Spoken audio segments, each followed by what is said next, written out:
AP ముఖ్యమంత్రి కానివ్వండి, ప్రధానమంత్రి కానివ్వండి 74 సంవత్సరాల వయసులో ఉన్నారు. వీళ్ళకి సంబంధించి చూస్తే ప్రస్తుతం అయితే వీళ్ళు బాగానే ఉన్నప్పటికీ కూడా జనరల్‌గా 70 సంవత్సరాల వయసు వచ్చేటప్పటికి శరీరంలో అనేక మార్పులనేవి సంభవిస్తూ ఉంటాయి. వీటిలో కొన్ని మార్పులేంటంటే చర్మం అనేది పలుచగా మారిపోతూ ఉంటుందన్నమాట. మృదుత్వం కూడా కోల్పోతూ ఉంటుంది. ముడతలు పడిపోతూ ఉంటాయి. తేమ తగ్గిపోయి పొడి చర్మంగా ఏర్పడే అవకాశం ఉంటుంది. ఎముకలు మరియు కీళ్ళు కూడా దృఢత్వం తగ్గిపోతూ ఉంటుంది. ఒక కీళ్ళ నొప్పులు కూడా కనిపించే అవకాశం ఉంటుంది. మోకాళ్ళు, నడుంలో నొప్పులు కూడా ఉంటాయి.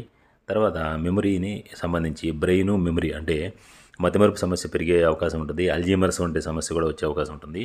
ఏకాగ్రత తగ్గిపోయే అవకాశం ఉంటుంది. చెవికి సంబంధించిన ఇష్యూస్ కూడా ఉంటాయి. గుండె మరియు రక్త ప్రసరణకు సంబంధించిన ఇష్యూస్ కూడా ఉంటాయి అన్నమాట. రక్తపోటు పెరిగే అవకాశం ఎక్కువగా ఉంటుంది. తర్వాత మెటబాలిజము, జీర్ణ వ్యవస్థ సంబంధించి అంటే జీర్ణ వ్యవస్థ నెమ్మదిస్తూ ఉంటుంది. ఆకలి తగ్గిపోవచ్చు. అట్లాగా మానసిక ఆరోగ్యం కూడా అంటే ఒంటరితనము, డిప్రెషను అట్లాంటివి కూడా వచ్చే అవకాశం ఉంటుందన్నమాట. తర్వాత హార్మోన్స్ ఇంబ్యాలెన్స్ కూడా వచ్చే అవకాశం ఉంటుంది. ఇట్లా అనేక రకాల బయలాజికల్ సంబంధించిన మార్పులు అనేవి సంభవించే అవకాశం ఉంటుందన్నమాట 70 సంవత్సరాలు దాటిన వ్యక్తుల్లో. సరే, ఇది పక్కన పెడితే కలిసినప్పుడు నాకు కొన్ని అనుమానాలు వచ్చాయి. యాక్టివ్ లైఫ్లో ఉన్నారు, all of A sudden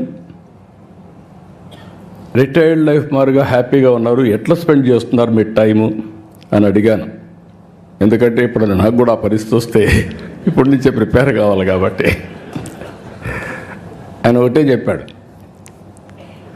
retirement का एप्लीकेशन लिखने के लिए शायद वो आरएसएस मुख्यालय गए थे। मेरी जो जानकारी है 10-11 साल में कभी मोदी जी गए नहीं। मोदी जी गए हैं वो बताने के गए हैं मोहन राव भागवत जी से कि टाटा बाय बाय मैं जा रहा हूँ। अब देखिए, दो बातें हैं आरएसएस की जो मेरे समझ में आई है। एक तो मोहन राव भागवत यानी सरसंघ चालक और पूरा संघ परिवार देश के नेतृत्व में बदलाव चाहता है।